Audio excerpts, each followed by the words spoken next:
Hi, everyone. I'm Daniel Rubenstein, and you are watching the live daily briefing of the Israeli Citizen Spokesperson's Office. It's February 18th, 2025. Here's what we're talking about today.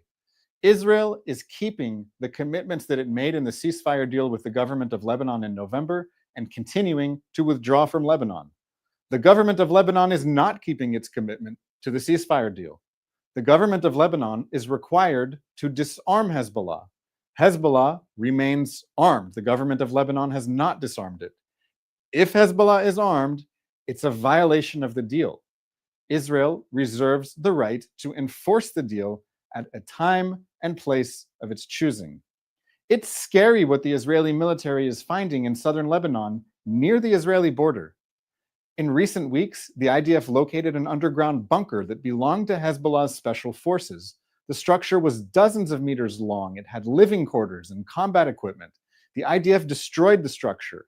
Hezbollah will not be able to use it in the future. We are not going back to an October 6th reality where a terrorist army that wants to destroy Israel can build up its capabilities on the Israeli border. That's why Israeli forces will remain at 5 key points inside Lebanon for now. These 5 points overlook the Israeli communities behind them. The residents of northern Israel need to know that they will be safe in their homes. One day after the October 7th massacre, Hezbollah in Lebanon opened a second front. More than 60,000 Israelis were forced to flee their homes because Hezbollah was shooting at them. Their safe return home is a key Israeli goal in the war, and it is a goal that is not yet fulfilled. Looking ahead, we are still in phase 1 of the hostage ransom deal. Hamas continues to hold 73 hostages in Gaza. It is our understanding that Hamas is still holding 6 living hostages who are supposed to be released in the first phase of the deal. There is a chance that all 6 will be released on Saturday. If that doesn't happen, then we expect to see 3 hostages released this Saturday and 3 next Saturday. On Thursday, Israel received the bodies of 4 hostages who were either murdered on October 7th and their bodies were taken into Gaza, or they were taken into Gaza alive and did not survive Hamas captivity. It remains to be seen what will happen in phase 2. The deal says that Israel must withdraw from Gaza in exchange for the release of the remaining hostages. The United States and Israel are insisting that Hamas cannot remain the government of Gaza. Hamas, of course, refuses to disarm and leave power. We need every world leader to say clearly, Hamas cannot remain the government of Gaza. Let me repeat that. We need every world leader to say, Hamas cannot remain the government of Gaza. Let's take a few questions from people watching live on our social media platforms, and then it's back to work. Thank you, Daniel. Our first question comes from our Instagram stories. Do you expect that the Lebanese armed forces are going to step up? I'm not optimistic. The Lebanese armed forces have had many chances in the past to prevent us from reaching the situation at all where Hezbollah is even stronger than ever, as it was before it decided to open a second front against Israel. Hezbollah is a powerful political force in Lebanon. It is a force in the Lebanese parliament that has the power to block decisions that the government would make to disarm Hezbollah. That's a crazy reality where there is a militia in Lebanon separate from the government, and it has the power to politically stop that government from disarming it. So I'm not optimistic that the Lebanese armed forces will do what it has failed to do in the past. I can only hope that the countries that care about what's going on in Lebanon, such as France and the United States, will tell the truth about the situation, that Lebanon has a choice to make. It can either be a functioning country with a government and no separate militia, or Lebanon can have a separate militia that answers to the government of Iran, and Lebanon, in effect, will cease to be a functioning country. Thank you. Our next question comes from X. There's a report in Egyptian media that Egypt is developing a plan to rebuild Gaza without anyone in Gaza having to leave. What do you think of that? I would like to see a solution in Gaza where the people of Gaza remain in Gaza and choose to make peace with Israel.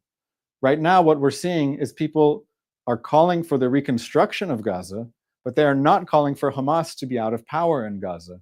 We cannot have a situation where Hamas remains the government of Gaza and Hamas remains the recipient of the building supplies and the cement that come into Gaza in order to reconstruct what has been lost. This is untenable, and it simply means that there will be another war at a time and place of Hamas's choosing, because Hamas will take all of the resources and use it to rebuild its military capability over time. So I welcome the Egyptian proposal to think creatively about how the people of Gaza can live in peace with Israel, but there cannot be any kind of reconstruction while Hamas continues to hold hostages and while Hamas promises that it's going to carry out more October 7th massacres until Israel is destroyed.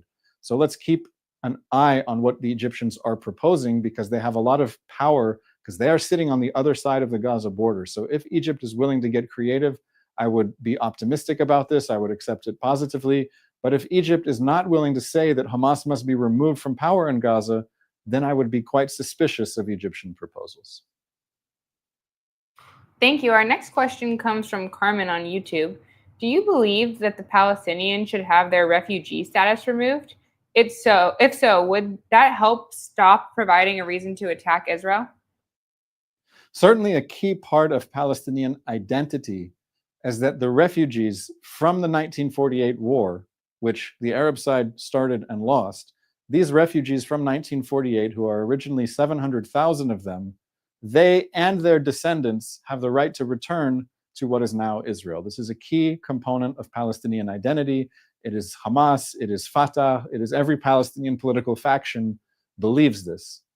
I'm not in a position to change Palestinians' mind about who they are, what they're fighting for, but what I can do is call out any international organization that funds and sustains and perpetuates this fantasy, which is why I focus so much on the role of UNRWA, the United Nations Relief and Works Agency, which is funded by international donors.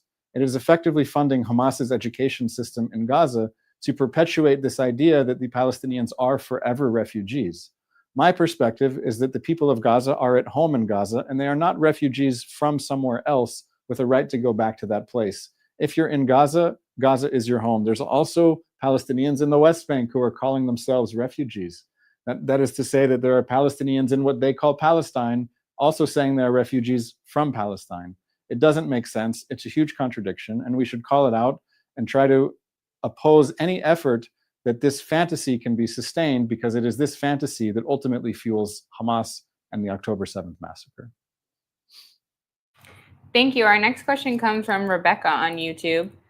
How does Israel feel about the buildup of Egyptian troops? I've seen the reports and I am concerned about them. I note the comments recently of Israel's new ambassador in the United States, who said that Egypt is violating its peace treaty with Israel with the level of forces that it has built up in the Sinai Peninsula, relatively close to Israel's border. So we need to keep an eye on Egypt. Egypt has the biggest army in Africa, but Egypt also has a peace treaty with Israel. It's an important peace treaty, and Egypt is an important neighbor, and we should find a way to overcome any differences before there are additional fronts that we don't want to deal with. Egypt has very close relations with Hamas and Gaza, and Egypt has a vested interest in what's going to happen. So I hope we will keep a close eye on this, and perhaps it will be something that we continue to monitor here at this office. Thank you. This is our final question. Secretary of State Rubio is now in Saudi Arabia. What do you think that he's discussing with his Saudi counterparts? I think the government of Saudi Arabia would like to see Israel's war against Hamas end, but I also think that the government of Saudi Arabia does not want to see Hamas win. A few days before October 7th, Israel appeared to be in the final stages of reaching some type of negotiated agreement with Saudi Arabia that would have effectively seen Saudi Arabia join the Abraham Accords, that there would be peace and normalization with Saudi Arabia. But now, after the October 7th massacre and the worldwide anti-Israel information campaign that the government of Qatar has funded, it's been a lot more difficult for the government of Saudi Arabia to be publicly close with Israel. We're not going to have a situation where the government of Saudi Arabia is closer to Israel than, say, the UK and France, who have also been quite critical. But I think the Secretary of State is in Saudi Arabia in order to discuss a plan or a vision for the future of Gaza, and a way that Saudi Arabia can have closer public ties with Israel while also not appearing to sell out the Palestinians, who seem to be very high up the tree and keeping to their extreme positions. But it remains to be seen what will come of it. I'll be watching very closely, and as soon as I learn more, I will be telling you. Thank you for watching today. This has been the live daily briefing of the Israeli Citizen Spokesperson's Office. I'm Daniel Rubenstein. Have a lovely day.